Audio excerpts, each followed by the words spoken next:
राधे राधे, जय श्री कृष्णा। दोस्तों, आज हम लेकर आए हैं मृतक का सिर दक्षिण दिशा की ओर ही क्यों रखना चाहिए एवं कपाल क्रिया का सच क्या है। आइए इसको विस्तार से समझते हैं। मृत देह को दक्षिणोत्तर क्यों रखते हैं? जीव की प्रेतवत अवस्था पंच प्राणों एवं उप प्राणों के स्थूल देह संबंधित कार्य की समाप्ति दर्शाती है। जिस समय जीव निष्प्राण होता है उस समय जीव के शरीर में तरंगों का वहन लगभग थम सा जाता है व उसका रूपांतरण कलेवर में हो जाता है। कलेवर अर्थात स्थूल देह की किसी भी तरंग को संक्रमित करने की असमर्थता दर्शाने वाला अंश। कलेवर अवस्था में देह से निष्कासन योग्य सूक्ष्म वायुओं का वहन बढ़ जाता है। मृत देह को दक्षिणोत्तर रखने से कलेवर की ओर दक्षिणोत्तर में भ्रमण करने वाली यम तरंगे आकर्षित होती हैं और मृत देह के चारों ओर इन तरंगों का कोश तैयार हो जाता है। इससे मृत देह की निष्कासन योग्य सूक्ष्म वायुओं का अल्प कलावाधि में विघटन होता है। निष्कासन योग्य सूक्ष्म वायुओं का कुछ भाग मृत देह की नासिका व गुदा से वातावरण में उत्सर्जित होता है। इस प्रक्रिया के कारण निष्कासन योग्य रज तमात्मक दूषित वायुओं से मृत देह मुक्त हो जाता है, जिससे कि वातावरण में संचार करने वाली अनिष्ट शक्तियों के लिए देह को वश में करना बहुत कठिन हो जाता है। इसलिए मृत देह को दक्षिणोत्तर रखा जाता है। व्यक्ति की मृत्यु होने के उपरांत उसकी देह घर में रखते समय उसके पैर दक्षिण दिशा की ओर क्यों करते हैं? दक्षिण यम का दिशा है। व्यक्ति का प्राणोत्क्रमण होते समय उसके प्राण यम दिशा की ओर खींचे जाते हैं। देह से प्राण बाहर निकलने के उपरांत अन्य निष्कासन योग्य वायु का देह से उत्सर्जन प्रारंभ होता है। इस उत्सर्जन की तरंगों की गति तथा उनका आकर्षण खिंचाव भी अधिक मात्रा में दक्षिण दिशा की ओर होता है। व्यक्ति की कोट के निचले भाग से कमर के नीचे का भाग अधिक मात्रा में वासनात्मक तरंगों का उत्सर्जन होता है। वह अधिक उचित पद्धति से हो, उसके लिए यम तरंगों के वास्तव्य वाली दक्षिण दिशा की ओर ही उस व्यक्ति के पैर रखने का शास्त्र है। ऐसा करने से यम तरंगों की सहायता प्राप्त होकर व्यक्ति की देह से उसके पैर की दिशा से अधोगति से अधिकाधिक निष्कासन योग्य तरंगे खींचकर इस वायु का योग्य प्रकार से अधिकतम मात्रा में उत्सर्जन होता है, जिससे चिता पर रखने से पूर्व देह अधिकतम यात्रा में रिक्त हो जाती है। यह दिशा अधिकाधिक स्तर पर देह से बाह्य दिशा में विसर्जित होने वाली निष्कासन योग्य वायु के प्रक्षेपण के लिए पूरक होती है। यम मतलब कि दक्षिण दिशा में यम देवता का अस्तित्व होता है। इसलिए उनके सानिध्य में देह से प्रक्षेपित होने वाली निष्कासन योग्य वायु के उत्सर्जन के उपरांत विलीनीकरणात्मक प्रक्रिया अधिकाधिक प्रमाण में दोष विरहित करने का प्रयास किया जाता है। अन्यथा निष्कासन योग्य वायु के उत्सर्जन के लिए संबंधित दिशा पूरक न रखने पर ये तरंगे घर में अधिक समय तक घनीभूत होने की संभावना होती है।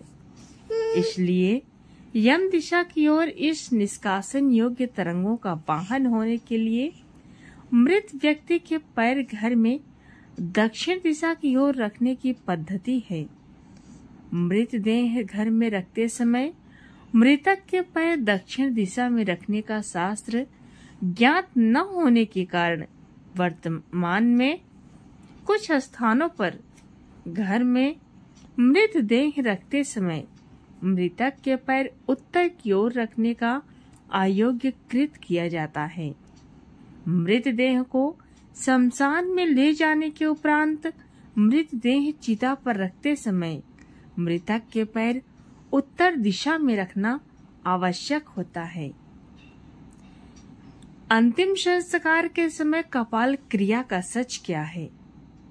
हम सभी ने शमशान में अंत्येष्टि के समय देखा है कि मृतक व्यक्ति की चिता जलने के कुछ समय उपरांत सिर पर लकड़ी का डंडा मारा जाता है। शव को मुखाग्नि देने के करीब आधे घंटे बाद जब शव की चमड़ी और मांस ज्यादातर भाग जल चुका होता है, तब एक बांस में लोटा बांधकर शव के सिर वाले हिस्से में और घी डाला जाता है, जिससे कि सिर का कोई हिस्सा जलने से न बच पाए। इसे कपाल क्रिया कहते हैं। गरुड़ पुराण की मान्यता के अनुसार अगर सिर या दिमाग का कोई हिस्सा जलने से रह जाए तो इंसान को अगले जन्म में पिछले जन्म की बातें याद रह जाती हैं, इसलिए अच्छी तरह से जलाया जाता है।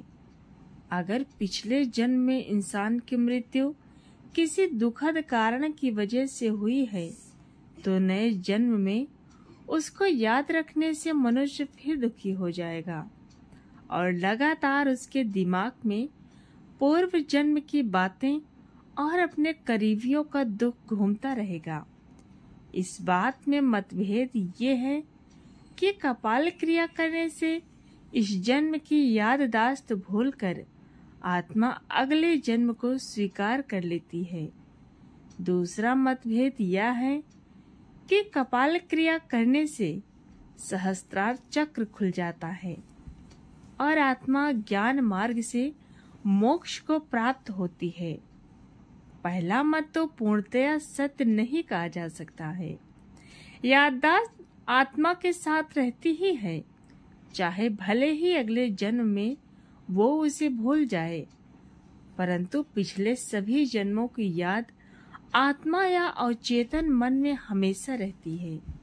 इसलिए कपाल क्रिया का इससे कोई संबंध नहीं। जहाँ तक दूसरे के मत का सवाल है, बहुत हद तक वो सत्य है।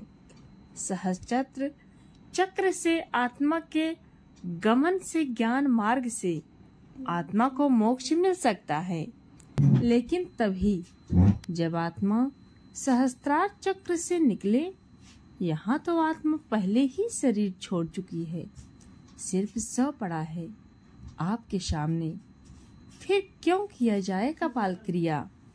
बौद्ध धर्म में खास तौर से तिब्बत के कुछ लामा मंत्रों से मृत्यु शैया पर पड़े कुछ लोगों की आत्मा सहस्त्रार चक्र से निकालने का दावा करते हैं। यह एक बहुत बड़ा व्यवसाय भी बन गया है, जिसके लिए लाखों रुपए भी लिए जाते हैं। सनातन धर्म में भी समाधि द्वारा मृत्यु से पूर्व आसन लगाकर आत्मा को सहस्त्रार चक्र से निकाला जाता है, लेकिन यह एक योगी ही कर सकता है, आम आदमी नहीं। फिर कपाल क्रिया क्यों और क्या यह जरूरी है? जी, यह जरूरी है। ये कर्म कांड का हिस्सा तो नहीं है, लेकिन इसे बाद में कर्म कांड का हिस्सा बना दिया गया। इसका कारण थे दुष्ट तांत्रिक। बहुत से दुष्ट तांत्रिक शमशान से कपाल इकट्ठे कर लेते हैं। इन्हीं कपाल द्वारा मृत शरीर की आत्मा को प्रेत बनाकर अपने काम निकाले जाते हैं। इसलिए ही अघोरियों ने इस दुष्क्रिया को रोकने के लिए यह प्रथा चलाई कि सभी की कपाल क्रिया कर दी जाए। जब कपाल ही नहीं रहेगा तो इससे कोई दुष्क्रिया नहीं होगी। ये कारण किसी को बताया नहीं जाता, अन्यथा कोई इसे मानेगा नहीं। परंतु मानने या ना मानने से तांत्रिकों को तो कोई फर्क नहीं पड़ता ना। समय समय पर ऐसे मामले आते ही हैं जहाँ कोई अच्छी आत्मा को भी प्रेत बनाकर गलत कार्य करवाए जाते हैं। इसलिए यह क्रिया जरूरी है। तो दोस्तों,